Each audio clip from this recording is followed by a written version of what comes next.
If you're experiencing pending transfers on Amazon Prime, follow these simple steps to resolve the issue quickly. This guide will help you navigate the process effectively. Step 1. Check your payment method. Ensure that your payment method is valid and has sufficient funds. Go to your account settings, select your payments, and verify that all information is correct. Step 2. Review your order history. Look at your order history to identify any pending transactions. Go to your orders and check for any orders that may be causing the transfer to be on hold. Step 3. Contact customer service.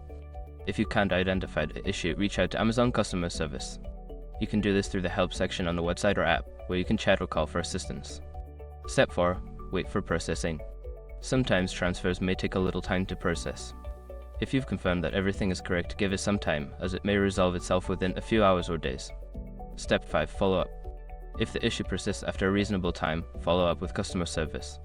Provide them with any reference numbers or details from previous communications to expedite the resolution. By following these steps, you should be able to resolve any pending transfers on Amazon Prime. If issues continue, don't hesitate to seek further assistance from Amazon's support team.